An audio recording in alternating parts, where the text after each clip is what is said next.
West Nile TV. Meyuder Ingamwa.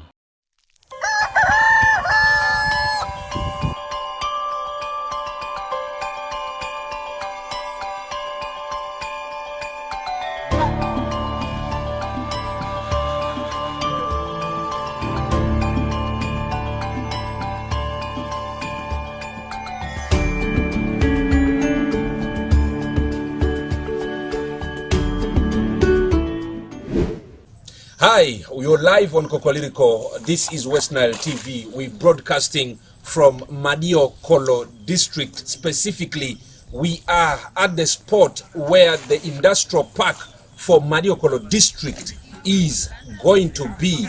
And we do hope that this will be able to benefit the people of Madiokolo in a very big way altogether. And this day, we're having an interview with the woman MP for Okolo district, and this is a very new district for your information, and she is none other than Honorable Joan Okia Aniku, the woman MP for Okolo district, a very new district, and a lot of issues are taking shape. We just want to shine a light on the district that we are talking about here, and I want to take this opportunity to welcome you, Honorable, in the studios of West Nile TV here where we are today. Thank you. I'm very happy to be here. Yeah.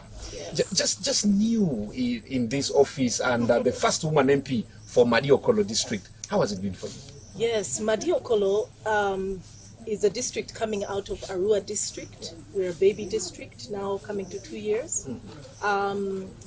The challenges that we faced, mainly because we were swallowed up in a big mother district. Mother district, yeah. So we're very happy that we're able to administer ourselves now as we are Madiokolo district. Many challenges, but we have a lot of hope. We know that we're going to make it as a district. Okay, let's start with the discussion of the industrial park. Where we are seated is where the industrial park for Madiokolo district is supposed to be.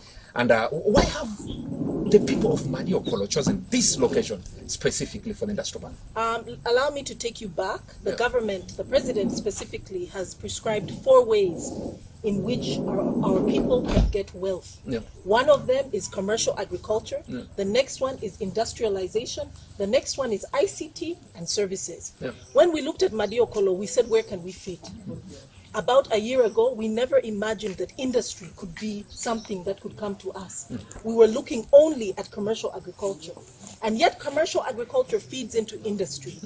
So the government is supposed to set up 25 industrial parks in the whole of Uganda. In the whole of Uganda. And I think 3 are supposed to come to West Nile.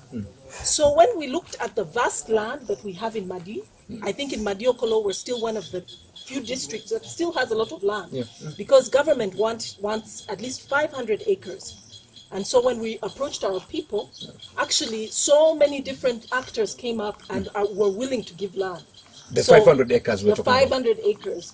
But in the end, we've gone with a titled land. And this is a titled land? This is a titled land. It's about 515 acres. Oh. And so this, to quicken the process, because you see, this is one of the few that they're going to set up. Yes. So we're just trying to attract them. It's not even final that it's being given to Madiokolo. Okay. But we're showing the seriousness, and we're willing to hand over this title specifically for building an industrial park. And if government will accept and is willing, please, we welcome them to set up the industrial park here. Okay. Looking at the industrial park, the 25 you talked about that the government plans to have in the country, what are some of the benefits in case this is going to be set up here for the people of Madiokolo or even for the people of West Nile? One of the biggest benefits is jobs. You know, Madiokolo in particular has been left out of the money economy. We need businesses to boom from this place. But in order for people to get money through job creation and through making their own money. So the industry is a quick way to give jobs to many people. Some people will be involved in agriculture to supply the industry. Others will be involved in direct jobs. When you have an industrial park, it will attract other investors because the roads will be constructed. There will be power. Power has to be set up. And internet has to be set up. So we're looking at this as an accelerator for the rest of our economic growth in Madiokolo. And we know that the district will benefit from the taxes which will come from this industrial park. Like local service tax, everyone who will work in the industrial park, I think a tax will be charged, which will be paid to the district, and various, other things. Okay, this is quite some distance from the city. I mean, is this going to be possible? Will it be able to attract more other investors to come through to set up more industries in this place? Industries are actually set up more in rural places because you need vast land and you need the people to work. We have a lot of people, they're willing to work, and we believe, and this is not only for Madiokolo, this is for West Nile. This is for about 7 districts it will attract. And even those who want to come from Adjumani or wherever, because Adjumani and Madisa region will have their own. But those who want to come and compete for jobs will come. But we're hoping that our people will be skilled and will be also available to take these jobs. But this is for West Nile. It's not only for Madiokolo. Yes. What kind of industries specifically in your view, maybe you could be privy to these, could be set up in a place like this? We're looking at, in the previous years, there used to be a ginnery at Rhino Camp that used to, benefit the people a lot. Yes. So what kind of industry could the government be looking at specifically in case they take up the Rhino Camp one? So the government is not going to come and start dictating what people should grow. They will look at what are people already growing. This is a high cassava growing area. But in Madiokolo, most of our land you can see is covered by grass. We still have a lot of land to cultivate. So for me, I'm looking at a pharmaceutical industry because we have cassava, which produces high-grade starch, which can be used in the pharmaceutical industry. There's so many offshoots. There's flour for baking, for cassava. We also have the ginnery, as you said. A cloth industry can come here and take the lint from the ginnery because the ginnery only makes lint. So and there are many, many other crops that we can grow and promote in this industrial park. All right. Now, fruits. We have mangoes and citrus fruits, lemons, oranges. We could promote all these. A fruit factory could also be established here. Now let's shift gears a little bit. Let's talk about Madiokolo district as a whole. Previously, before Madiokolo became a district, it used to be a constituency of its own. The upper Madi and the lower Madi. These two places used to be dumping ground for drunken teachers, in turn affecting, education, affecting learners in this part of the country, in this part of the region. What plans are in place to move away from this? Yes, we're still suffering from some of the side effects of having that. But with the DEO, we are working to see, right now, even the teachers that we have are very few. I think some schools have 5 teachers and you find that the classes are large. Some have 7. And some of these schools have over 1,000 pupils. Some have 500, some have 700. So right now we know that the Ministry of Education has shrunk its budget, like all other government agencies, by 40%. But we want Madi to be given affirmative action because we've been behind for so long. If you look at the performance, we didn't do so well in the PLE. So, but even UCE. Yes, and those are some of the effects that we've inherited. But we are not taking this sitting down. We want our district to rise up. We have the bright children. We have the parents who can motivate these children, and we want to see a change in the education system, especially for the girl child. We have a number of girl children who are in 2nd grade. We want to see how do we encourage them? How do we encourage their parents? Because many people think that a girl is only useful for getting married. And so they don't see the use of these girls going beyond P7. So we want to reward those parents who have seen it fit to send their girl children to complete P7 and to send them even to secondary, to encourage them. We're going to find ways to see how to encourage them to do that. Okay. Looking at the fishing community, that affects education. Most times the children end up going to, the shores of the river instead of going into the classroom. The schools are going to open very soon. By January, maybe we'll get back to classroom. So what measures are in place to curb this? Fishing is a quick fix. You know, you go to the river, you get a fish or a few, you sell some, you eat some. It's a quick fix. Yeah. But government has a plan actually to make cage fishes along the Nile. And we, I think about 5 of our sub-counties are candidates for that. So we're going to encourage professional fishing with fishing cages. And for those who are not near the banks, we would encourage fish ponds. But this is all still in the planning stages, and yeah. Okay. Yes, Okay. yes. All right. Let's look at the aspect of still education. This will still be able to affect education in one way or the other. If you go to the shores, you realize that there are even children who go on these boats instead of going to classroom. Yeah, you know, education needs a 4-pronged approach. The parents have to be involved, and they have to see the benefit of these children going to school. The teachers have to be adequate. They have to be well equipped. And then you have the school environment. And then you have the students themselves. And then we, the leaders, just come in to plug everything in. So you can't say it's only one thing. If your child is going to the river, that issue is with the parents. You know, in other countries, if your child is found outside school during school time, they go and arrest the parents. They take them to jail. This happens in the UK, in the US. And so, because it's showing that the parent is one responsible for allowing that child to go to the river and fish during school time. Yes. So. And now schools are going to open, like we talked about. Let's still look into the issue of education. You realize that the number of girl children who are pregnant, teenage pregnancy has actually shot up during this period of COVID-19 lockdown. So what would be your message on this specifically to the parents and to the stakeholders around? Yes, it's very unfortunate under which circumstances the girls have become pregnant. Pregnancy is not a crime, but it's unfortunate under which circumstances this has happened. We need to send a message. Pregnancy is not the end of the world. Some of us have been pregnant before. Of course, it was in the right system, but it's not the end of the world. You can still continue your education even if you got pregnant during the lockdown. And we need to support those girls who got pregnant and still want to go to school to actually get an education. Because pregnancy is not the end of the world. That same child who has been born is going to grow up and be somebody in this country. Let's take a break, and we shall be coming right back to have more discussion, to put a spotlight on Madi Okolo district. My name is, as always, Opingopi Yusuf Andabati Kokoliriko, live on West Nile TV. We are live from Rhino Camp, Sub-County.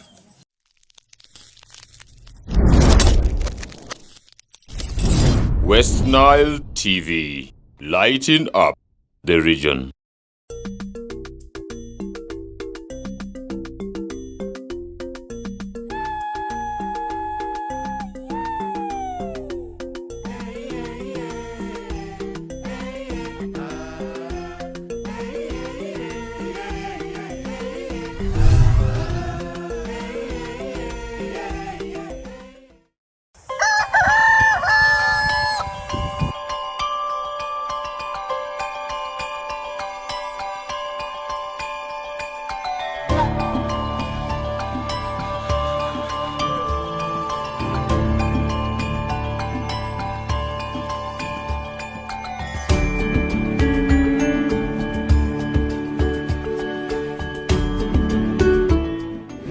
Welcome back from that break. The Kokoliriko Live is here today, Rhino Camp, Sub-County, and we are at the spot where the proposed industrial park for Madi Okolo district is supposed to be. Around 500 acres of land has been given by the communities of Madi Okolo district for the establishment of the industrial park. Bravo. Very, very interesting. And the ministers will be coming through, and they'll be able to look into this to see if this is fit enough for the industrial park to be established here. And so we're looking at this and other issues concerning this. I am with the Honorable Woman MP for Madi Okolo District, Honorable Joan. We're discussing a number of issues ranging from the industrial park to education to road network and other issues concerning the district, basically shining a light on Madiokolo district. Honorable, let's look at the aspect of the road network. Yes. So it's in a bad state. Yes. We have different types of roads. Yeah. There are the roads which are under UNRWA. Yeah. So we have this road from Wandi. Yes. Which runs to Rhino Camp. Right. And then we have the one which is running all the way from the Ajay Game Reserve. Yeah. Also supposed to run straight to Rhino Camp. Yeah. And those are the roads which UNRWA is supposed to take, including the Rhino Camp ferry. Okay. So the challenge that we faced is on the Wandi Rhino Camp Road. I think the contractor had somehow abandoned the work. But UNRWA sent some representatives here about 3 weeks ago. Okay. And we went and visited the sites. They promised us that the road from Ajay Game Reserve up to the point where the water has collected at Acha, that it would be maintained at this point. The plan for, there's a 3-kilometer stretch which is filled with water. Yes. And there was supposed to be a bridge which was supposed to be built there. But by God's grace, the water came. If the water had come after the bridge would be under the water. But by God's grace, before they could establish the bridge, the water came. And so now they had to change the plan because they can't run a bridge for 3 kilometers. So what they've planned is to put a series of very strong box culverts to solve that issue. And they said by January 2022 that this should be done. This road from Ajay Game Reserve to Rhino Camp up to Obongi actually was supposed to be tarmac. It was, promised in the manifesto. The president made a statement on that. Yes, but NDP3, the National Development Plan for these 5 years, it did not have it. We petitioned the president, and he also agreed with us and has given a directive that the government should actually find ways to make sure that this road is tarmacked within these 5 years. Within the next 5 years? Yes. Including this stretch, this 3-kilometer stretch? This 3-kilometer stretch is just going to be maintained. This is UNRWA's commitment. But according to the National Development Plan, the tarmac was not supposed to be there. Although, like 2 weeks ago when we met the president, he gave a directive that they should look for the money. The challenge we're facing is because of COVID-19, 40% of budgets all around ministries and the country were cut. And so finding the money is not straightforward. And the only other option is borrowing. Should we borrow more money and put our people in more debt to do some of these things? So these are some of the things. But I believe once we have the industrial park in plan, we become a major priority for roads, for water, for all these things. Then the issue about the Wandi Rhino Camp Road, the contractor was contacted by UNRWA after their field visit, and as we speak now, the road was graded. They're now, I think, planning to put the maram. The maram, okay. Yes, so some action is being taken. The ferry issue, joining us to Amuru. Amuru, yes. So on our side, everything is okay. All the parts of the ferry are available, but on Amuru side, the water is still so high, so they cannot actually construct the ferry, put the ferry together. So they're waiting for the water levels to go down. They're going to check again maybe January 2022 and see how the water levels are. Okay. Yes. Okay. But then we have our district roads. The funding which we've got as a district to do our roads is very minimal. So, but still, I told you the industrial park is an accelerator for development. We believe once we have this industrial park, there will be budgets allowed for some of these roads. Some of the roads. Because it's for the whole of West Nile, so that people can come from all over and feed into the industrial park. Just to chip in on the industrial park a little bit, how receptive are the people? Are the people welcoming this idea? Because if you go to other places, there are quarrels coming in from complaints coming in from the community that this is our land. You cannot take our land and give it to the government when we are still here. How are the communities here responding on this 500 plus acres of land? I have to first say that government had been buying land before for doing activities and putting up industrial parks, but it has become too expensive for them. So Cabinet sat And they decided that actually if there's an industrial park to be given to an area, the land should be donated. By the community. Yes, which is very tricky. Because a lot of our land is owned communally with several clans. So to get all those clan members to agree to give the land, and yet the government has said the land should be unencumbered. So if one clan refuses, then that land is not accepted.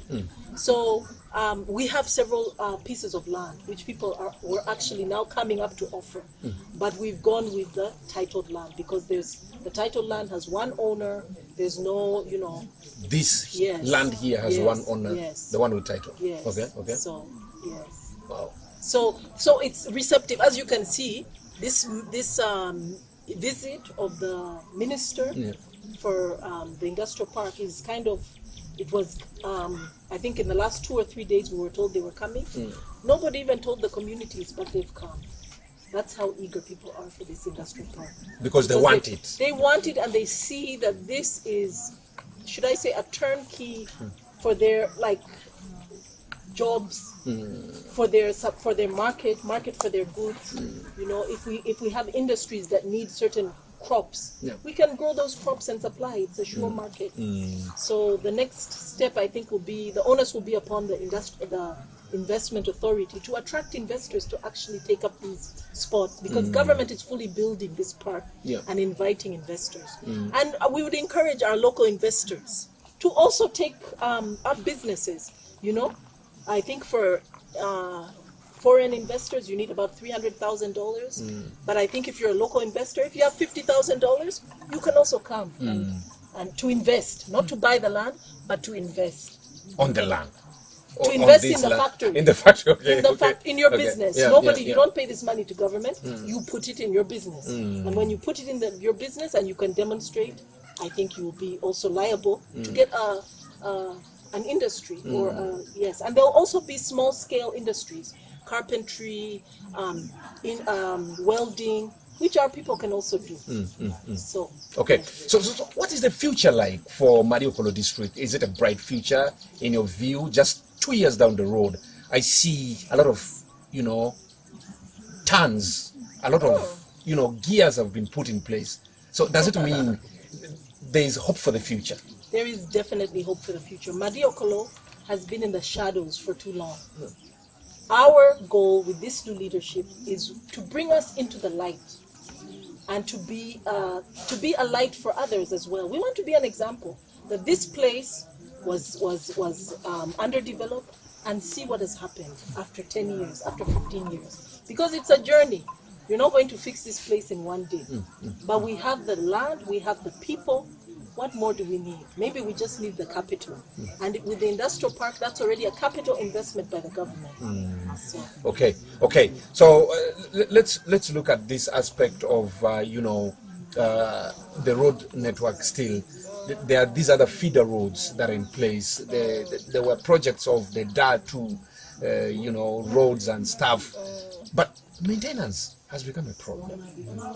So are there projects that are put in place? Are there budgets that the district is putting in place to make sure that some of these roads are maintained? Because the maintenance, if these roads are good, people can be able to sell their products in markets. Yes, as I told you, that government budgets generally have been cut by 40%. So even the money that was allocated for Madiokolo, for our district roads, is not something to write home about. It's not substantial. But as I said, this industrial park, we're seeing it as an accelerator for these others, because we feel that the district can be prioritized if we have the industrial park.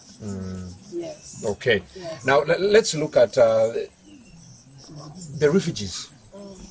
Rhino Camp, Madiokolo, for time immemorial, has been, hosting refugees in the largest host of refugees in this region. Of course, they have been overtaken by Yumbe recently. I was going to say Yumbe is... They have been overtaken by Yumbe recently. But now, looking at Madiokolo, and at a certain point, the situation is the way it is. And yet, you've been hosting refugees for quite some time now. I started... Could we say you're not benefiting from the, hospitality you're providing to the refugees? I started by saying that Yeah. Madi Okolo was a baby, was swallowed up by Arua district.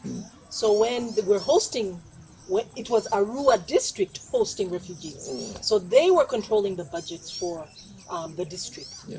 And so we hope to see a difference now that we're controlling our own budgets. We're working closely with different development partners, UNHCR and the others. I believe, I was told that actually 30% of the food that is being taken to refugees is actually supposed to be supplied By the locals. by the locals. Yeah. So those are some of the things we're supposed to follow up and see. You know, they're supposed to contribute to some of the roads because they carry very heavy equipment. Yeah. So we're new in the system, hardly 2 or 3 months, but we're going to drive this district into prosperity. Yes, and we're Okay. going to do it together. Yes. All right. That is interesting. You realize that there have been issues with the refugee situation in this part of West Nile. In the fact that there has been the issue of the host communities and the refugees, and there has been a lot of friction as far as that is concerned.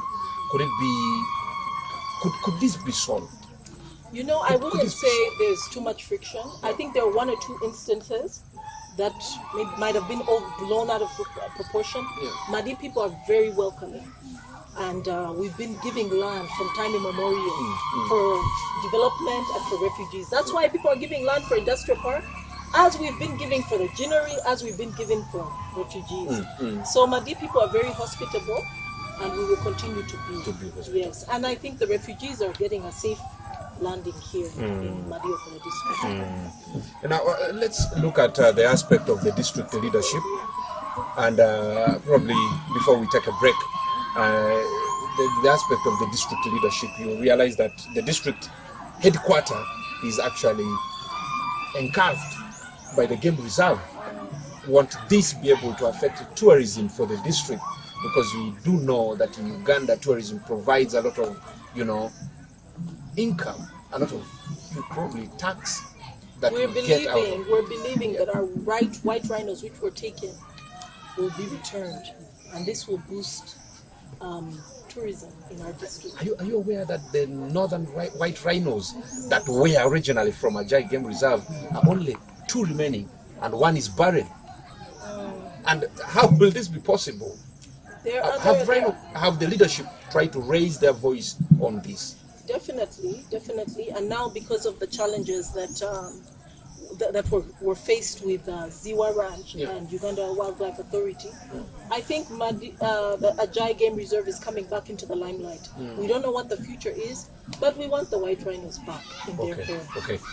There has been this on this record where the former president of America did poaching here in Rhino Camp, and a lot of noise has been raised on this. Yeah. Is there a petition the leadership of Madi Okolo is going to write to the American government to request them to help in this? Because poaching was done here by the government, by Their a person, president, by their former president. Yes. Is this possible? I think we need to look at this. Yeah. We need to study and see. We're not trying to finger point. If they're facts, I think steps could be taken. But I think the most important thing is how do we look forward? What are our plans? And then we can invite them to join us in our plans to make retribution if it needs to be made. But what are our plans for the rhinos that for our game reserve? Game reserve. Yes. Looking at where the district is, want development to be able to, destroy the game reserve, because the district headquarters is just within the game reserve. I'm worried about this. Okay, actually, the game reserve is very well protected. Recently, when REA wanted to come and see where their lines could pass, Uganda Wildlife Authority refused because the game reserve is very well protected. They have to ask for permission. If a road is passing, they need special permission. If any buildings are going up, if any activity is taking place, if you want to go and fish in the reserve, it's very well protected. You can't just tamper with the reserve. Yes. Okay. Yes. Okay. So how is this going to be possible? Because the communities at certain point also complained about, being chased away from the game reserve that they have always been benefiting from. Yes. Personally, my ancestral land, most of it lies in the game reserve. Oh. So I'm also an affected party. Because this land was given by Ajay to the game reserve, but later, in the 90s, the Uganda Wildlife Authority requested for more land, and some of our land was signed away by some of the local leaders and included again into the game reserve. So the communities are affected. You know, you have to seek special permission to graze your cows, seek special permission to do some fishing, seek special permission even to get some little firewood from there. So it's a very well protected game reserve. Yes. Okay. Yes. All right. Let's take a break. We shall be coming right back to have more discussion on the matter that we are talking about, shining light on Mariokolo district. We'll be discussing issues here and there. We want to be very specific on issues that we want to discuss as far as Mariokolo is concerned, but we want to take a look at Mariokolo district as a general, as a whole. My name, as always, is Opingopi Yusuf and Abati. Stay with us.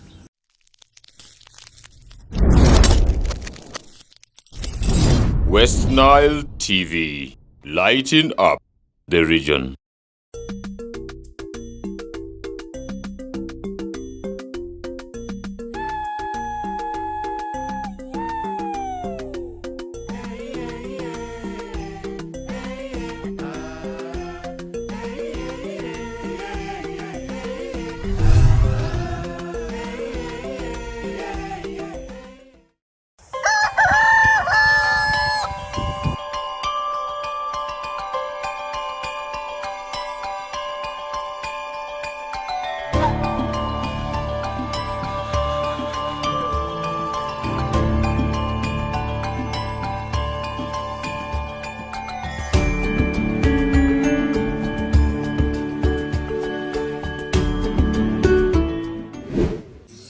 Welcome back from the break, and the Kokoliriko live is here in Rhino Camp, sub-county.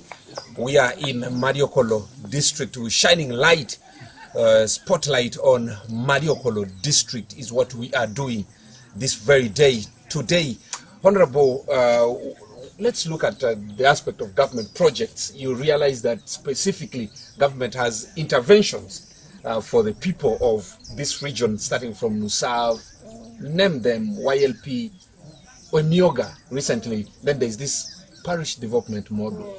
How are these projects performing in your view? Let me first clarify something. Yeah. The Emyoga model is basically for non-agricultural based businesses. Yeah.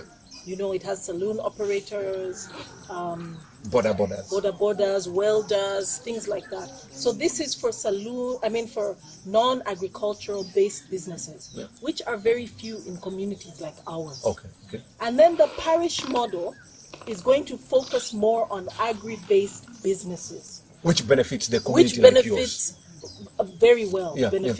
So Emyoga was launched, is a brainchild of the president.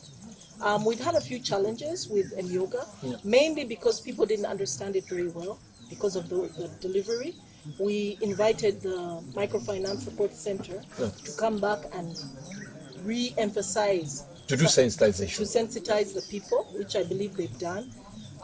But they're just, a lot of the businesses need support in registering. You have to sometimes hold people's hands. In Upper Madi, the Emyoga was already launched and it's supposed to take off. In Lower Madi, we haven't yet launched it. Okay. Now, I think the monies are being held on account, but they haven't yet gone. For what reasons? I think it needs to be launched. Okay. I think it needs to be activated. Yes. Okay. Yes. Okay. So let's look at the Youth Livelihood Fund. Have the young people here benefited, in your view, in the last before you came to office, and also within this period that you were in office? Right now, government merged many programs. Yeah. One of the programs they wanted to merge was even the Women Fund. Yes. And the women stood up and said no. In The Parliament. web. Yes, exactly. Yeah. So a lot of what government wants to do is through the parish model. Although they've kept the Women Fund going, Yeah. the parish model is going to be the vehicle to drive a lot of these programs. Yes. Okay. Yes. So do you think this will be able to probably pull them out of poverty, pull the women out of where they were previously, the young people out of where they were previously, or it's going to be the same dance? You know, because initially I think 14 million had been allocated to the parish, then 30. The people said, no, that's not enough. And so the president petitioned us as parliament to allocate 1 trillion for the whole parish model, yeah. So that every parish can have at least 100 million. And this money is supposed to be like a chain. We don't know exactly how it's going to work, but since the parish is a smaller model, with 100 million, I'm sure something can be done. Something can be done. Yes. Okay. Women suffer a lot We do. in communities. Yes. Especially when service delivery is affected. Is there a specific plan, leave alone from the government side, from your office as the woman MP, to help pull the women of this community out of the poverty they are in? Yes. Yeah. First, I want to say that as a woman, of course, I understand the needs of women. Yeah. And unfortunately, a lot of our women were sent off to be married before they could get a proper education. Yeah. And one of the things I want to reinstate is adult education for these women. Because the first step is to be confident. You know, when you don't have that education, you always shy away. When they call you for a meeting or people are making decisions, the women will shy away. Let the men do it. And I believe that it first starts with educating them and sensitizing them. We want people to be able to do something as simple as write their name. After writing your name, can you calculate a few things here and there? You know, that's just very basic, but it's a springboard for many other things. In our plight to support commercial agriculture, who are the people you always see in the garden? It's the women. It's the women. It's the women. Men usually do bush clearing. Right now, we're trying to see if through the parish model, the government can supply tractors and the like to help clear some of the bushes. But the main people who will be working in those gardens, I believe, are women. And so I believe that together with the CDOs, Operation Wealth Creation, and all those other organizations, we need to design a system which can work well for women. For women. I was actually coming to the aspect of farming, like you said. A number of women are in farms, digging, while a number of men are either in these small trading centers or they are on their boats fishing. Yes.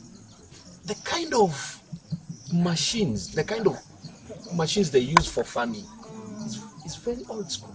Yes. There's a lot of land here. Yes. For how long are the people here going to continue using hoes for farming, yet there is abundant land? Yes, that's why we're looking at the parish model together with Operation Wealth Creation to assist in some of these things, because we have the land. I was petitioning the Minister of Agriculture. I said, in Madi you'll get land as tall as your head. I said, but we don't have the machinery that can actually open this land. And so UBL has a contract with I think a memorandum of understanding with Operation Wealth Creation. Okay.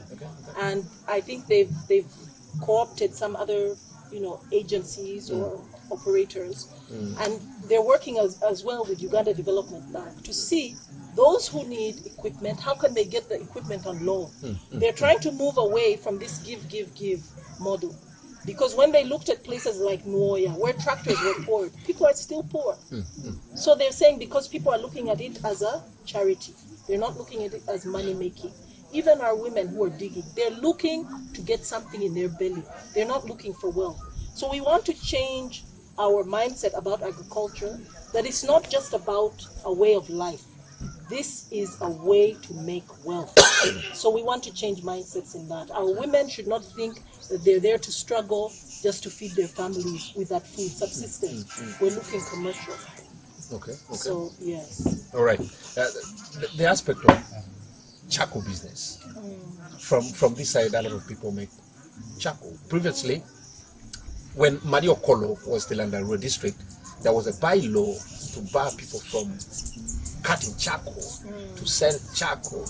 And so this has ceased to exist. So what is in place for this? So, before you stop people from selling charcoal, you have to also provide an alternative. So, charcoal business spoils the environment, destroys trees. But if someone is doing that as a business, it's because there's a supplier somewhere. Yeah. I think they should actually start with, instead of getting the person who is doing it as a business, what about these people who are supplying? Yeah. Because they have the means, they have the trucks. So I think a solution, and should I say an alternative, needs to be given to these people who are engaging in charcoal business. Because if you cut off someone's livelihood, you have to provide an alternative. I'm against charcoal, especially using indigenous trees and trees that you'll never get again. Yeah. But we need to provide an alternative for people, even as we make these policies and bans. What is the alternative we're giving our people? Yes. Okay. All right. Probably as we wrap it up, our time is fast spent. I want us to look at the aspect of land wrangle. There is this bitter, if I may not say bitter or sour or sweet or whatever, land wrangle between Madiokolo district and their neighbor, Terego, that has existed for time immemorial. Yes. Is there a way this can come to an end? Yes, this wrangle has been there. I need to say, when the colonialists came to Africa, they were here for their own interests. They didn't care what we were doing. They wanted their own interests. And so some of these borders were just drawn based on what they're interested in. You Belgians, you want Congo, the line is here. You British, you want this, the line is here. Just for selfish interests. What do they call it? Scramble and partition.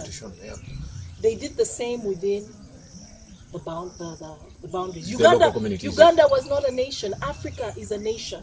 We are all one people. But the foreigners came here and drew lines and divided people. You've heard Agri Awori was an MP in this country. His brother was a vice president in Kenya. Yep. We are one people. That's what I keep stressing. But a white man came and drew a line and said, this is Terego, this is Madi. He didn't mind if this clan was covered in Terego, if the clan was covered in Madi. So, we are under that system, unfortunately. And that's the system we're following. So, to solve some of these issues, we're looking at the colonial boundaries. Maybe if the colonialists never came, this issue would have never arisen because everyone would know which clan is where. But the colonialists came and drew a line for their own administration and said Terego is here, Madi is here. Yet some land of Terego was this side, some land of Madi was the other side. To solve this border issue is not very complicated. A map can be got. A historical map from colonial times can be used. But it will not determine land ownership. Land ownership will remain. If you are a part of Terego and your land is cut in Madi, Kolo district, using the Muzungu borderline, that land remains yours. You're just now, half of your land is in Madi Okolo district, the other half is in Terego. So land ownership will be perpetual. The only issue is the administration. And so at this moment, the land ministry is in Madi and Terego to define the borders. Okay, the same situation is between Madi Okolo and the Yube district. Yes. Over Ewanga. So that the Ewanga question. I have to say, one word on this. Yes. I have to say that it's not only because we're surrounded. Yeah. Madi being a very big land, and few people relative to the size of the land. Yeah. Because you look at the vast land we have, and the people are many, but according to the land size, we are few. So I think it has put a lot of pressure on the land. Yeah. But for us, we're saying we want honesty and truth. It's unfortunate and it pains me that we're using colonial boundaries because we would use the clans. The clans, yes. But a white man came to our country, took over us and drew lines for us, which we are now following. So unfortunately, that's what we're going with. And we hope that the Ministry of Lands could help us solve some of these issues. But land ownership will remain. If you're owning land and you're a part of Madi Okolo, you're a Madi, but your land falls in Yumbe, you will still be Madi. The land. If you're a Yumbe and your land falls in Madi, but it's just for administration. So land ownership will always remain with the owners, even after the border exercise is done. Yes. All right. Let's put an end to the discussion. Yes. Our time is fast spent. Yes. What are your plans after here and beyond? Oh my goodness, I've already started on my plans. Okay. I made a commitment to my people. My commitment to my people is very simple. To make Madi a model district for other people to also follow. We've been behind. We've been lagging behind. But now we want to say, here we are. Our voice should be heard. We want part of the national cake too. And so one of my key objectives is let Madi Okolo also be heard. So you'll see that in everything, even in this industrial park. I'm saying we are here too. Come and see our land. Come and see, do we qualify? Even in all the things that we're doing, come and see us too. Come and recognize us too. That's what we're saying as Madi Okolo. And we want our people to enter the money economy. We want to see money moving. We want to see our people going up. We want to see people building houses with mabati. Yes? That looks like a small thing. But getting the money from their own pocket. From their own pocket. From their own pocket to build a house of mabati. We want to see that all over Madi Okolo district. Thank you. You're right. Health service delivery. Just the last one. On the aspect of health. There are few health centers. The distances are so big for people to access them. And are there plans to help women, especially expectant mothers? They suffer a lot when it comes to health centers. Yeah. So basically, every parish is supposed to have a health center too. Yeah. Is it? Yeah. So, and the district, actually we have Rhino Camp, it's not a district hospital, it's Health Center 4. Center 4, yes. But the one of Rhino. we are hoping that it will actually also be elevated to a district hospital. One of the key things is to follow. If government says they've dispatched mama kits to the hospital, have the mama kits actually reached or they entered someone's pharmacy? So a lot of the should I say oversight role is to make sure if government said they were going to do A, B, C, D in the facility, has it been done? So that's what I see my role as being. Okay. Yes. It was nice having time with you. Thank you. I've enjoyed Thank you very much. Thank you for hosting us in your home today. Okay. Yes. It's actually home that we came to. Oh, okay. But the people who are watching we are in their homes. Wait. Thank you very much. Thank you. Okay, Yes. dear viewer, we've come to the end of our Kokoliriko live from Rhino Camp, sub-county in Madi Okolo district. And the spot specifically is where the industrial park for Madi Okolo district is supposed to be, around 3 or 2 kilometers away from the shores of River Nile. A very captivating environment, very beautiful environment. It's nature we are in. I love it here. I think I'm going to stay here. Nice time.